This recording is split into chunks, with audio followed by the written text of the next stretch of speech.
What's up, everybody? And welcome back to another episode of C3 Comics. As always, I am your host, C3. And tonight, I got something special for you guys today. We're going to do Rex and Specs. I know how much you guys really like when I do the Rex and Specs scenario, so that's what we're going to do today. I didn't really plan anything big because I've been doing finals and everything all week and all weekend long, but I did manage to grab one book that I was able to read and concentrate on. So I'm just going to go off the cuff. I know that everybody has been looking forward to this review. So without further ado, hit that like button, hit that subscribe button. Make sure you ring that bell. So every time I do a post, you guys will be the first ones to get the notification. All right? So I just want to make sure that everybody understands. I'm not great at doing comic book reviews, but I do want to give my personal opinion on this book, and I want to be honest. So please don't take anything I say offensively. I'm just coming from a place of my understanding and how I feel and what I think. So, and I just want to share it with you guys. All right? So without further ado, we're going to jump right in. The one comic that I'm speculating on today is Black Coffee, issue number 1.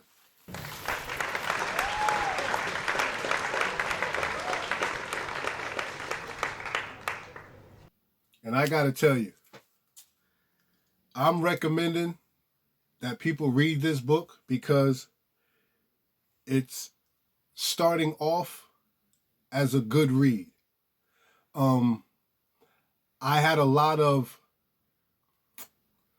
how would I say, a lot of anticipation for this book. There was a lot of anxiety surrounded around me getting this book and reading this book because I had a lot of expectations for this first issue. Whether or not it lived up to my expectations, we're going to jump in and talk about it. All right, I'm going to pop it open.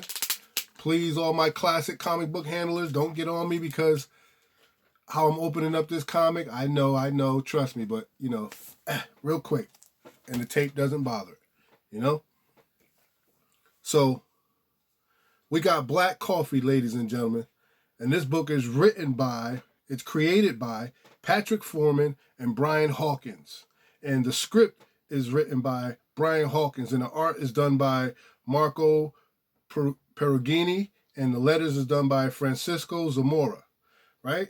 And on the inside of this book, when you first open it, first of all, you get that beautiful smell of artwork, of ink. You could just smell it. It's all over the books, fresh, brand new, hot off the presses, right? And you get that black and white artwork on the inside,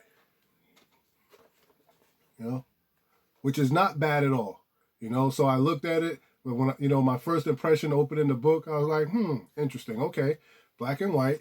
And you could tell where it's a scenario. It's happening in Virginia. It's late at night. The officer's probably making his rounds, and he sees this individual who may be, who knows, in a particular neighborhood, all hoodied up.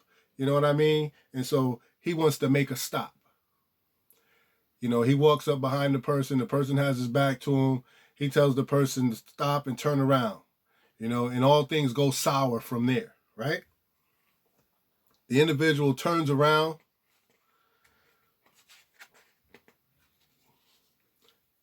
And then all of a sudden, it happens.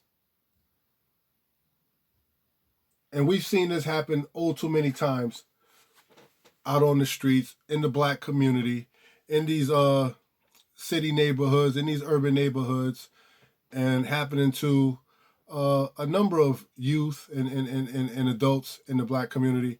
So as I continue to read the story, I constantly try to remain neutral, which was very difficult. I'm going to be honest. It was very, very difficult because automatically, once it was revealed who he shot, as you can see,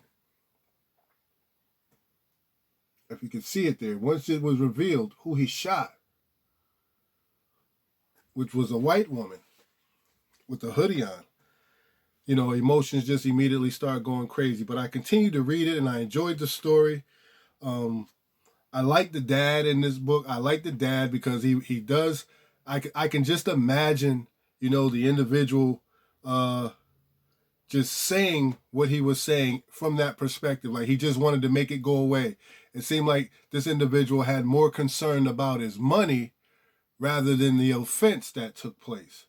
So when I got to that part, it started bringing me back around. Start opening up my eyes a little bit more and start showing me different aspects of the story of how you can view it, how you can look at it. So when I hear the dad talking, I'm just like, yeah, he's one of those people, So money more important than lives, and I just want this to go away because they're coming for my money. It's all about my money, but no consideration for the life that was lost.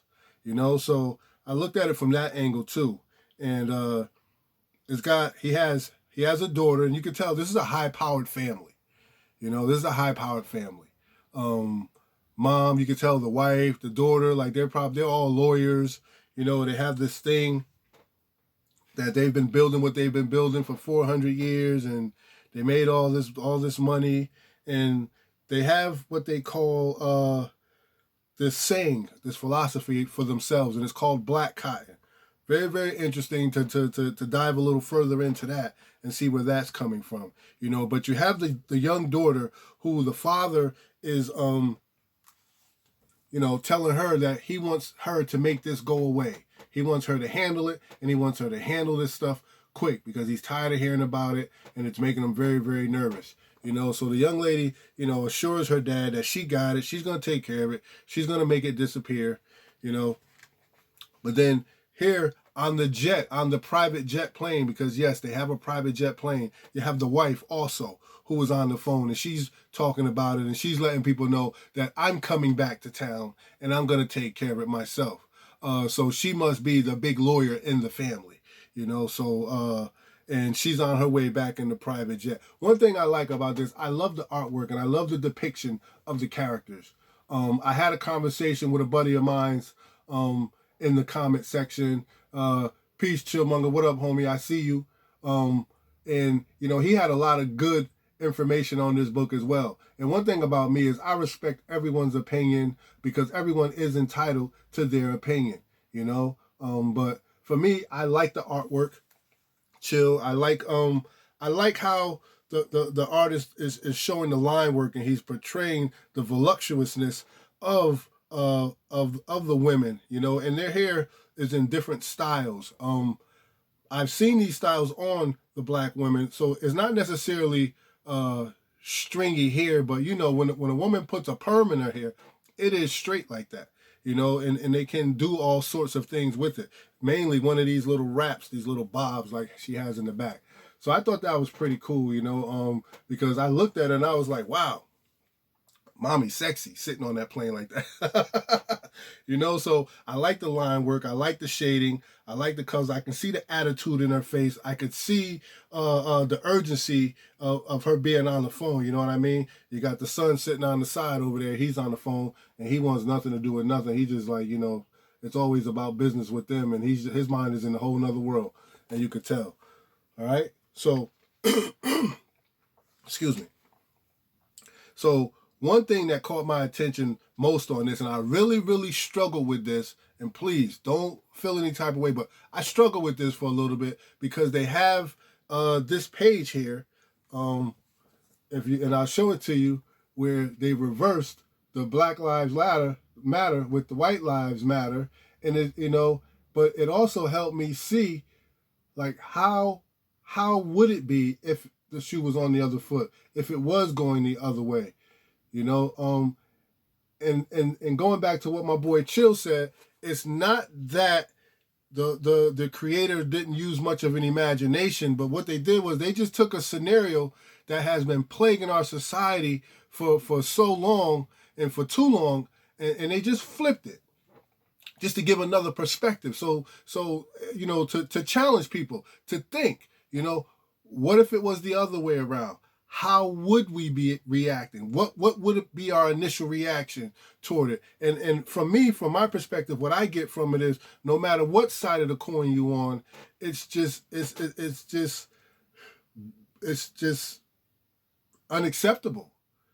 You know what I mean? So black cop killing white people, white youth and white men or women, it's just unacceptable. White cops killing black youth, black men, black women, it's unacceptable. No matter what, no matter how you paint this picture, it's wrong. No matter how you cut it, it's wrong. And that's how I view it. Is like it would be outrage on either side because it's wrong. It should not happen. And this is something that I think that this book does a good job at placing this in the hands of people who understand what it means to have an honest dialogue about a situation that is plaguing our society and our community. Like, so I really, really dig this book. You have the young man who actually committed the shooting. This is the young officer who committed the shooting. He's very remorseful. He is very afraid of what is going to happen to him. He is not so keyed in on the fact that he is a cotton and he's worth billions of dollars. He don't care about any of that. What he wants is to be able to see the family and explain to them that he was scared. He panicked, but his sister, who is the lawyer, who's supposed to be taking care of it, is telling him that that's not going to work. That's not going to cut the mustard, so we got to fix this. So they did a real good job at world building and just carrying this story along in the first issue, in my opinion, bringing it to where it needs to be. It's only a first issue, but I'm going to keep my eye out on this book because I want to continue to read it and see where they go from here. I want to get a better understanding of this black cotton thing and how they're planning on fixing what took place in this story. The high power, Big Mama has arrived. The mother has arrived. So she is in town now. And she is going to meet up with the families of the victims. She is going to meet up with the family of the victims.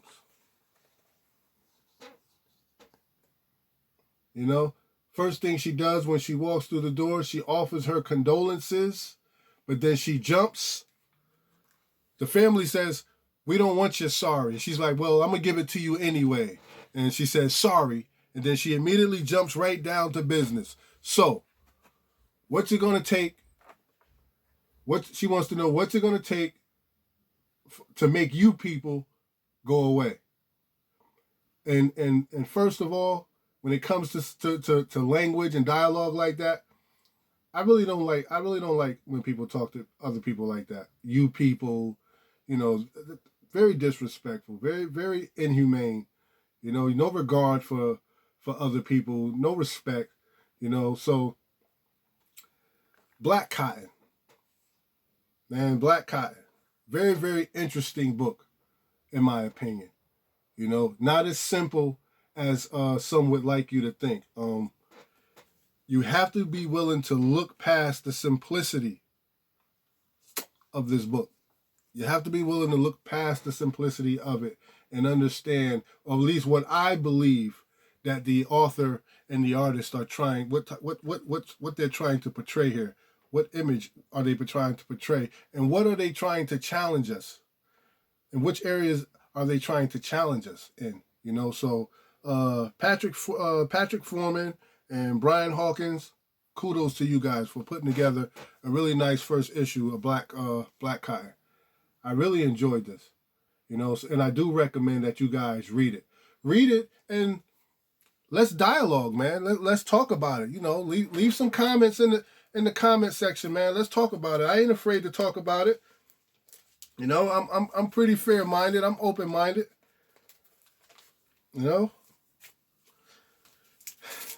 Black Cotton, ladies and gentlemen. Rex and Specs. That's my recommendation for the week. So there you have it, folks. Black Cotton.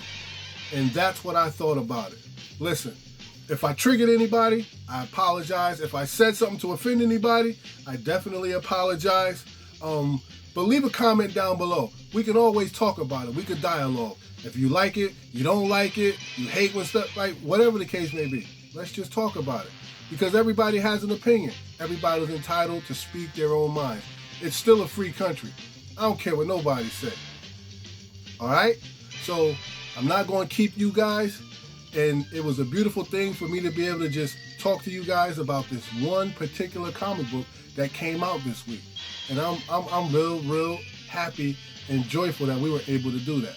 All right? So listen, I'm going to let you guys get up out of here because I know you got better things to do to watch me ramble on about a comic book.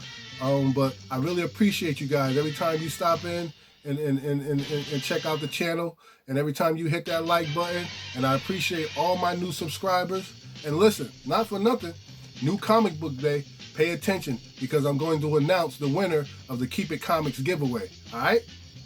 But listen, I had a really good time talking comics with you guys. I appreciate all the love and all the support you guys show me. I know I couldn't do this without you, so I thank you guys. I really appreciate it, man. And it's been nothing but a pleasure for me to sit and share my passion with you guys, all right? So I'm going to let you guys go, and I'll see you in a couple days. And the one thing that I always try to tell people is that no one's perfect in this world. We're going to make a lot of mistakes. We're going to live. We're going to learn. But one thing for certain, as we do both, we're going to remember, keep it comic. Peace.